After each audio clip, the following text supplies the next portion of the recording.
You know, it's something kind of growing up on both local TV and cable TV at the same time, because when it comes down to it, I never really had cable just straight up all the time in my own home, because a lot of the time my parents couldn't really like afford it every single time.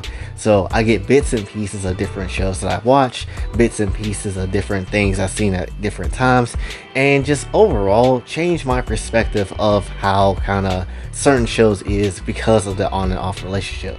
But when it comes down to one side of TV that I always got to see, because it was kind of like the constant thing, it was basically local TV, and more specifically, it was PBS. So yesterday I decided to be like, you know what, why not just make a thread of different PBS waifus and just literally be like, yeah, I'll clap this one, this one, this one, and this one. So that's what this video is. Ain't no VTuber doing this like me. Ain't no VTuber bringing up wilding content like me when it comes down to clapping PBS characters. It's a bit wild, it's a bit insane, but there is content out there for them, and might as well just go ahead and just do it, because why not? And if this video actually does pretty damn well, I might consider doing a 4Kids version where we just talk about the ones that you normally see on Saturday, you know? And there's a lot of them, so let's just go ahead and put that out there right now. And also, if you'd like to not necessarily see me go back into depression of local TV again, please help the Kofi so you can actually help and donate when it comes down to just all the bills and things and sort that needs to be paid, because last month was actually dumb and annoying. So if you'd like to help out with this month, please do. It will be very much a giant help if you can. Molly, her ass was honestly probably somebody I didn't really care for, you know, growing back up, but actually looking back at it now, she basically is literally what everybody is looking for nowadays, essentially. You know, somebody that acts all hard and tough, but at the same time, she's not necessarily going to be, you know, super difficult to kind of break the defenses of. It's not like she's an anime character, and thankfully, nobody on this list is, because anime characters always have weird quirks about them that make them super difficult to kind of work together to get the cheeks of, and all that type of stuff. But with these characters, the defenses, pretty easily. No one has like super extreme big powers, and even then they could still be easily defeated. Molly's not anybody that you have to really run the race for, and plus, by the way, she does look mad fine, and I don't understand how no one makes content on Molly. I get it, like she's a PBS character, but still it's worth piping down the bunny though, because she got that whole bangs in her face like she's Charmy. She got literally some whole ass jeans and jean jacket and all that bully type nonsense from the 1970s or whatever, and it's just like, how would you not clap? How would you not clap this? So personally for me, I will be clapping hard as hell when it came down to Molly. And going next in line will be Fern. And I don't know why, but my brain just thinks this. Why does Fern remind me of Fuka from Persona 3? I don't understand. She just does. She is the weird one out for me personally, but still nonetheless, it's still clappable. I don't necessarily understand. I can't put both those characters out of my mind and think they're not the same type of person, or in some shape or form, maybe Fuka or maybe Fern together, they kind of somehow be like spirit animals for each other. I don't necessarily understand how that's possible, but that is how it is in my brain, how it works. Both of them are part of some type of investigation team, or rather Fern does investigations on her own while Fuka is kind of joining with the team or whatever, and it kind of is what it is. So I just kind of see those two together, and honestly, if we can have Fuka Fridays, we can have Fern Fridays. That's all I gotta say about that. Sue Ellen, not gonna lie, girl was out here beating ass with martial arts. Girl was out here also being confident as hell, and I was sad that she didn't get a lot of screen time, which kind of, you know, made me more sad to really think about Molly again, because she really didn't get any screen time either.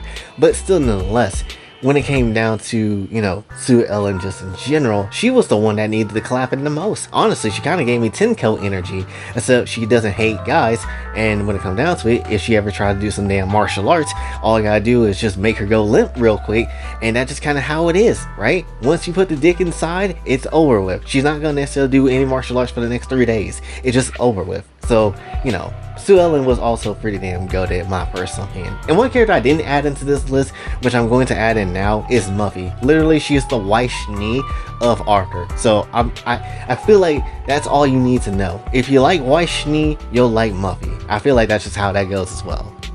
And lastly from Arthur, which wow, we put a lot of Arthur characters in this damn list. DW. Honestly, the only thing you really need to do with DW is remember the time when Arthur punched the shit out of her for breaking that damn toy plane. But at the very end of the day, instead of punching her in the face, just punch her in her holes. That's all you need to do. At that point, is she gonna say anything?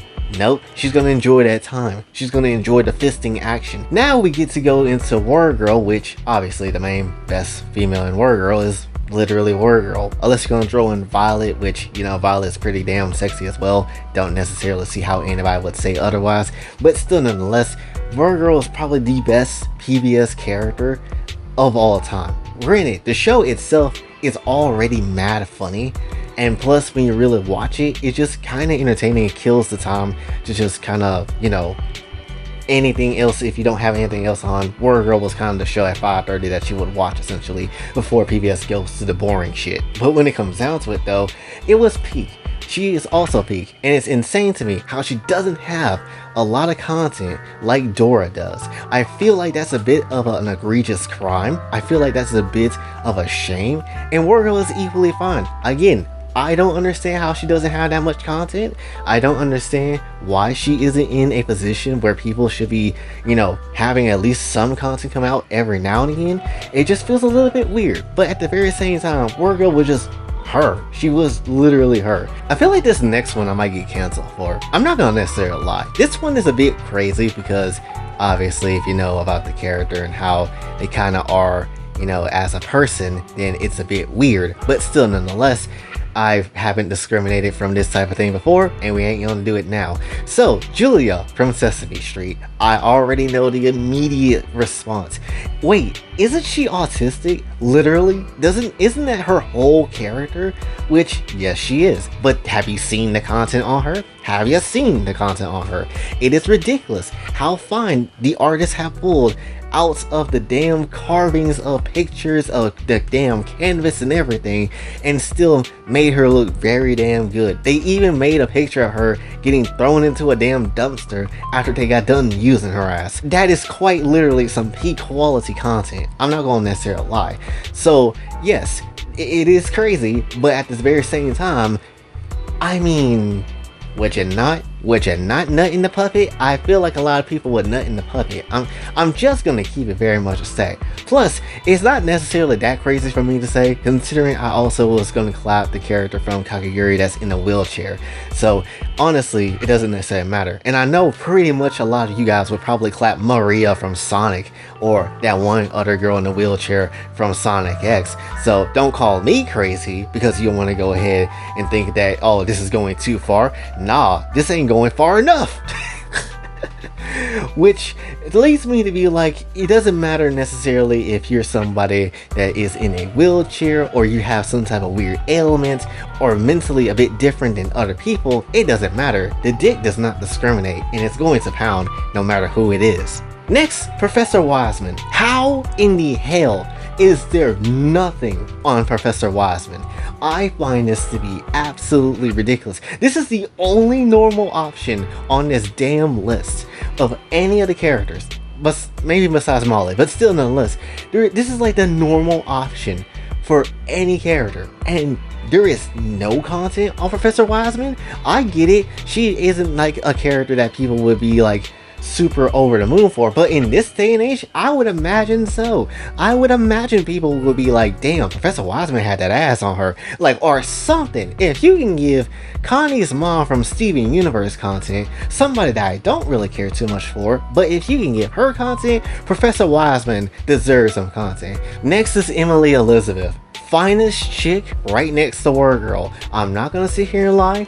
She is right effing there. You know damn well she getting pretty much pounded every single day by Clifford, 100%. It might be wild to say, but you know how white girls is. And essentially when it comes down to it, it's just like, how do you not think that Emily Elizabeth is not getting clapped in some shape or form? I find that of all the PBS characters, this is the one that probably be the more reasonable one to make content of, to get clapped every so often.